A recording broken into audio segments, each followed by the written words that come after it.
Welcome to my channel success Chak का yes motivation. I am Sonali Chak और आज हम लोग देखेंगे क्लास 6 की एनसीईआरटी हमारे अतीत क्या कब कहाँ और कैसे। रस्ता का सवाल। रस्ता बेटी अखबार पढ़ रही थी। अचानक उसकी निगाहें एक सुर्खी पर पड़ी। 100 साल पहले। वह सोचने लगी कि यह कोई कैसे जान सकता कि इतने वर्षों पहले क्या हुआ था। कैसे पता लगा। यह जानने के लिए कि कल क्या हुआ था तुम रेडियो सुन सकते हो, टेलीविज़न देख सकते हो या फिर अखबार पढ़ सकते हो। साथ ही यह जानने के लिए कि पिछले साल क्या हुआ था तुम किसी ऐसे व्यक्ति से बात कर सकते हो जिसे उस समय की स्मृति हो। लेकिन बहुत पहले क्या हुआ था ये कैसे जाना जा सकता है। अतीत के बारे में हम क्या जान सकते हैं।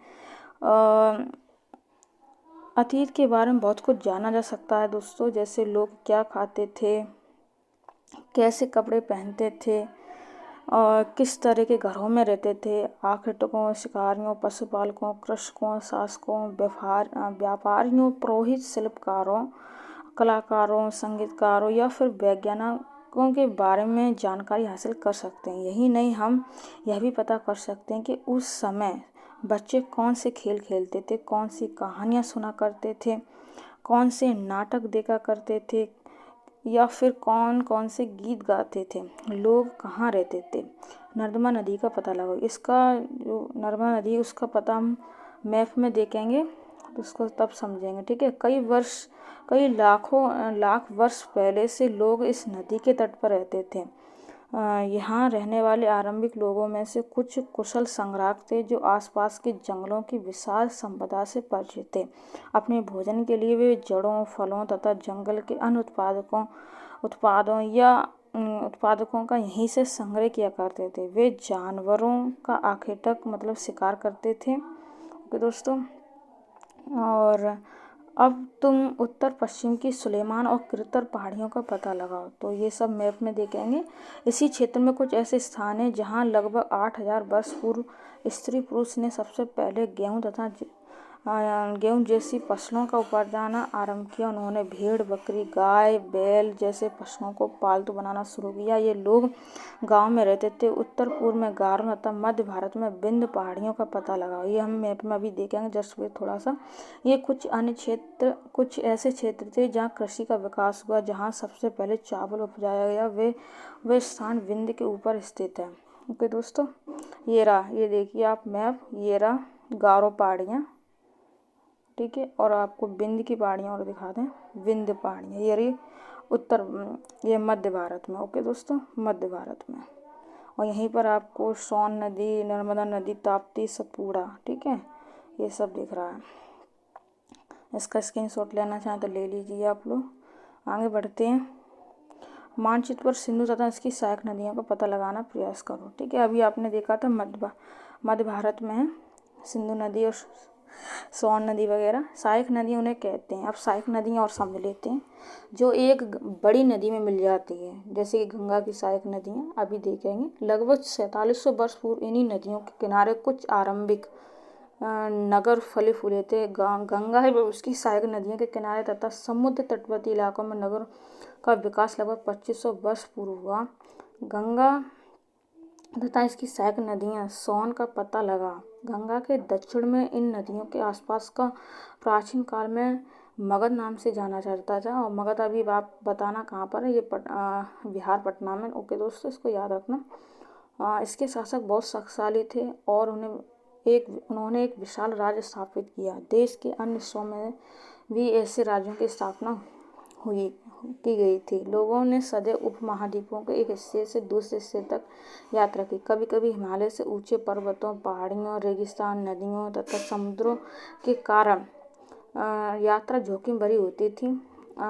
फिर भी यही यात्रा उनके लिए असंभव नहीं थी। अतः कभी लोग काम की तलाश में तो कभी प्राकृतिक आपदाओं के कारण एक स्थान से दूसरे स्थान जाया करते थे। कभी कभी सेनाएं एक दूसरे क्षेत्रों पर विजय हासिल करने के लिए जाती थी। इसके अतिरिक्त व्यापारियां कभी काफिले में तो कभी जहाज़ों में भी अपने साथ मूल्यवान वस्तु लेकर एक स्थान से दूसरे स्थान जाते थे। धार्मिक गुरु लोगों को शिक्षा और सलाह देते हुए एक गांव से दूसरे गांव तथा एक कस्बे से दूसरे कस्बे जाया करते थे। फिर दोस्तों इसको थोड़ा सा पतला कर लें पेन को। अभी जस्ट वे थोड़ा सा कुछ लोग रोचक स्थानों को खोजने की चाह में उत्साहवश भी यात्रा किया करते थे। इन सभी यात्राओं से लोगों को एक दूसरे के विचारों को जानने का अवसर मिलता था। आज लोग यात्रा क्यों करते हैं तो उसको समझते हैं। एक बार फिर से मानचित्र को देखें, आप लोग देखते हैं। अभी पहाड़ियाँ, पर्वत और समुद्र इस उपमहाद्वीप की प्राकृतिक सीमा का निर्माण करते हैं। हालांकि लोगों के लिए इन सीमा को पार करना आसान नहीं था। जिन्होंने ऐसा चाहा वे ऐसा कर सके। वे पर्वतों की ऊंचाई को छू सके तथा गहरे समुद्रों को पार कर सके। उपमहाद्वीपों के बाहर से भी कुछ लोग यहाँ आए और यहीं बस गए। लोगों के इस आवागमन से हमारी संस्कृति परंपराओं को समृद्ध किया। कई सौ वर्ष से लोग पत्थर को तराशने, संगीत रचने और यहाँ तक कि भोजन बनाने के नए तरीकों के बारे में एक दूसरे के विचारों को अपनाते रहे। देश का नाम, अपने देश के लिए हम प्राय इंडिया तथा भारत जैसे नामों का प्रयोग करते हैं। इंडिया शब्द इंडस से निकला, जिसे संस्कृत में सिंधु कहा जाता है। अपने एटलस में ईरान और यूनान का पता लगा। लगभग 2500 वर्ष पूर्व उत्तर पश्चिम की ओर से आने वाले ईरानियों और यूनानियों ने सिंधु को हिंदोस तथा इंदोस और इन नदी के पूर्व में स्थित भूमि प्रदेश को इंडिया कहा। भारत नाम का प्रयोग उत्तर पश्चिम में रहने वाले लोगों को एक समूह के लिए किया जाता है। इस समूह का उल्लेख संस्कृति आरंभिक लगभग 3500 वर्ष पुरानी कृति ऋग्वेद में मिलता है। बाद में इसका प्रयोग देश के लिए होने लगा। अतीत के बारे में कैसे जानें? अतीत की जानकारी कई तरीकों से प्राप्त कर सकते हैं। इसमें से एक तरीका अतीत में लिखी गई पुस्तकों को ढूंढना और पढ़ना। ये पुस्तकें हाथ से लिखी होने के कारण पांडुलिपि कही जाती हैं।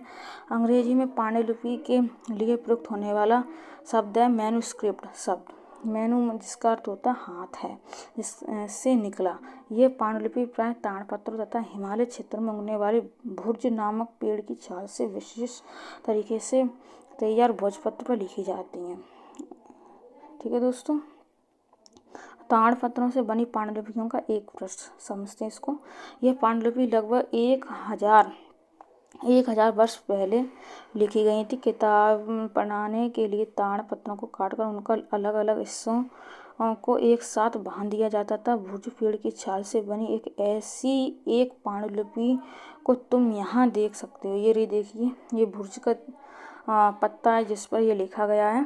ताड़पत्र, इसको भोजपत्र कहते हैं। ताड़पत्र भी अलग होता है, वो भी पेड़ की छाल होते हैं। तो अभी आगे देखते हैं। इतने वर्षों में इनमें से कई पांडुलिपियों को कीड़ों ने खा लिया था, कुछ नष्ट कर दी गई। फिर भी ऐसी पांडुलिपियां आज भी उपलब्ध हैं। प्राय ये पांडुलिपियां मंदिरों और विहारों में प्राप्त होती हैं। इन पुस्तकों में धार्मिक मान्यताओं एवं व्यवहारों, राजाओं के जीवन, औषधियों तथा विज्ञान आदि प्रकार के विषयों की चर्चा मिलती है। इनके अतिरिक्त हमारे यहाँ महाकाव्य, कविता तथा नाटक भी इनमें से कई संस्कृत में लिखे हुए मिलते हैं, जबकि अन्य प्राकृतिक और तमिल प्राकृतिक भाषा का प्रयोग आम लोग करते हैं। प्राकृतिक भाषा का आम लोग करते थे। हम अभिलेखों का भी अध्ययन करते हैं। ऐसे लेख पत्थर अथवा धातु जैसी अपेक्षाकृत कठोर सतहों पर उत्कीर्ण किए मिलते हैं। कभी कभी शासक तथा अन्य लोग अपने आदेशों को इस तरह उत्कीर्ण करवाते हैं ताकि उन्हें देख सके, पढ़ सके तथा उनका पालन कर सके। कुछ अन्य प्रकार के अभिलेख भी मिलते हैं जिनमें राजाओं तथा रानियों सहित अन्य स्त्री पुरुषों ने भी अपने कार्यों के विवरण उत्कीर्ण करवाए। उदाहरण के लिए प्राय शासक लड़ाई में अर्जित विजयों का लेखा जोखा रखते थे। क्या तुम बता सकते हो या बता सकते हो कि कठोर सतहों पर लेख लिखवाने के क्या लाभ थे? ऐसे करवाने में क्या कठिनाई आती थी? ये भी हम लोग समझेंगे। थोड़ा इसे इधर देख लेते हैं। लगभग 2250 वर्ष पुराना यह अभिलेख वर्तमान अफगानिस्तान के कंधार से प्राप्त हुआ। यह अभिलेख अशोक नामक शासक के आदेश पर लिखाया गया था। इस शासक के विषय में तुम अध्याय 8 में पढ़ोगे। ठीक है। जब हम कुछ सीख लिखते हैं तब हम किसी लिपि का प्रयोग करते हैं। लिपियां अक्षरों अथवा संकेतों से बनी होती हैं। जब हम कुछ बोलते अथवा पढ़ते हैं तब हम एक भाषा का प्रयोग करते हैं। यह अभिलेख इस क्षेत्र में प्रयुक्त होने वाली यूनानियों तथा अरामिक नामक 2 विभिन्न लिपियों का भाषा में है। और क्या तुम बता सकते, ये हमने देखा आगे देख लेते हैं। इसके अतिरिक्त अन्य कई वस्तुएं अतीत में बनी और प्रयोग में लाई जाती हैं। ऐसी वस्तुओं का अध्ययन करने वाले व्यक्ति क्या कहलाते हैं? पुरातत्वविद कहलाते हैं। वेरी वेरी इंपॉर्टेंट कहलाता है। पुरातत्वविद पत्थर और ईंटों से बनी इमारतों के अवशेष, चित्रों, मूर्तियों का अध्ययन करते हुए औजार, हथियार, बर्तन, आभूषणों बाएं एक प्राचीन नगर से प्राप्त एक पात्र, ये देखिए आप लोग, ये थोड़ा सा, और इस तरह के पात्रों का प्रयोग 4700 वर्ष पूर्व हुआ था। 4700 वर्ष पूर्व इस तरह के पात्रों का प्रयोग। दाएं एक पुराना चांदी का सिक्का है, ये देखिए चांदी का सिक्का। इस तरह के सिक्कों का प्रयोग लगभग 2500 वर्ष पूर्व होता था। हमारे द्वारा आज प्रयोग में आने वाले सिक्कों से ये सिक्का कैसे बहुत ज़्यादा भिन्न हमारा ऐसा था। अब ये देखिए किस तरह से है। ओके दोस्तों, तथा सिक्कों की प्राप्ति के लिए छानबीन तथा खुदाई भी करते थे। इनमें से कुछ वस्तुएं पत्थर, पक्की मिट्टी तथा कुछ धातुओं की बनी हो सकती हैं। ऐसे तत्व कठोर तथा जल्दी नष्ट न होने वाले होते थे। पुरातत्वविद जानवरों, चिड़ियों तथा मछलियों की हड्डी भी ढूंढते थे। इससे उन्हें यह जानने में भी मदद मिलती है कि अतीत में लोग क्या खाते थे। वनस्पतियों के अवशेष बहुत मुश्किल से बच पाते हैं। यदि अन्न के दाने अथवा लकड़ी के टुकड़े जल जाते हैं तो वे जले हुए रूप में बचे रहते। क्या पुरातत्वविदों को बहुधा कपड़ों के अवशेष मिले होंगे?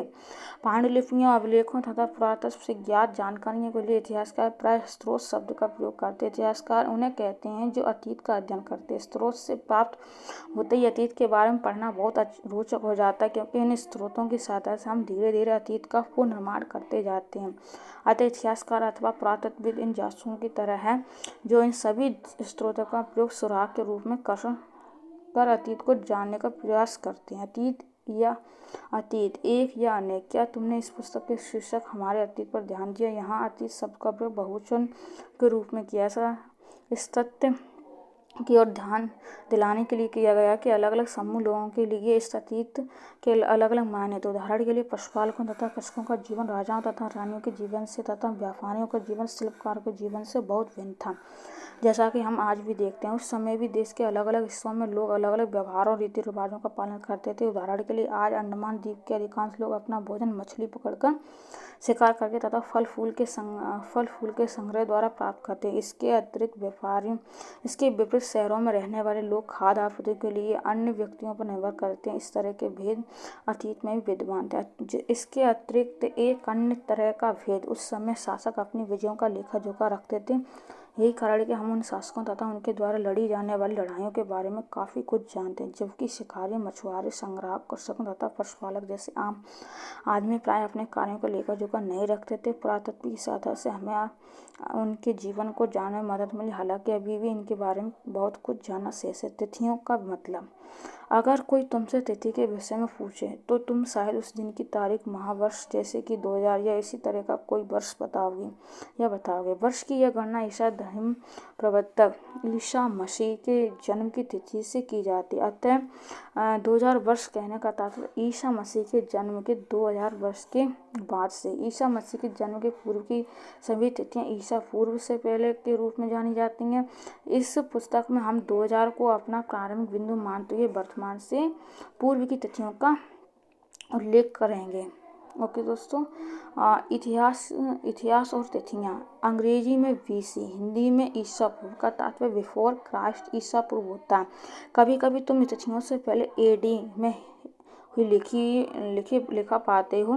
यह एनो डोमिनी नामक 2 लैटिन शब्दों से बना है तथा इसका तात्पर्य ईसा मसीह के जन्म के वर्ष से है। कभी कभी AD की जगह CE तथा BC की जगह BCE का प्रयोग होता है। CE अक्षरों का प्रयोग कॉमन एरा तथा BC का बिफोर कॉमन एरा के लिए होता है। हम इन शब्दों का प्रयोग इसलिए करते हैं क्योंकि विश्व के अधिकांश देशों में इस कैलेंडर का प्रयोग सामान्य हो गया है। भारत के तिथियों के इस रूप का प्रयोग लगभग 200 वर्ष पूर्व आरंभ हुआ था। कभी कभी अंग्रेजी के BP अक्षरों का प्रयोग होता है, जिसका तात्पर्य बिफोर प्रेजेंट, वर्तमान से पहले है। ठीक है दोस्तों, इसको समझ लेते हैं, इसको समझ लेना। अब आपको समझ में आ गया होगा। आगे देख लेते हैं। अन्यत्र, जैसा कि हमने पहला पढ़ा, अभिलेख कठोर सतहों पर उत्कीर्ण करवाए जाते हैं। इनमें से कई अभिलेख कई सौ वर्ष पूर्व लिखे गए थे। सभी अभिलेखों में लिपियों और भाषाओं का प्रयोग हुआ है। समय के साथ साथ अभिलेखों में प्रयुक्त भाषाओं तथा लिपियों में बहुत बदलाव आ चुका है। विद्वान यह कैसे जान पाते हैं कि क्या लिखा था? इसका पता अज्ञात लिपि का अर्थ निकालने की एक प्रक्रिया द्वारा लगाया जा सकता है। इस प्रकार से ज्ञात लिपि को जानने की एक प्रसिद्ध कहानी उत्तरी अफ्रीकी देश मिस्र से मिलती है। लगभग 5000 वर्ष पूर्व यहाँ राजा रानी रहते थे। ये देखिए, इनका लिपि कुछ इस तरह से है, सिंबल के द्वारा दर्शाए गए हैं, चित्रों के द्वारा।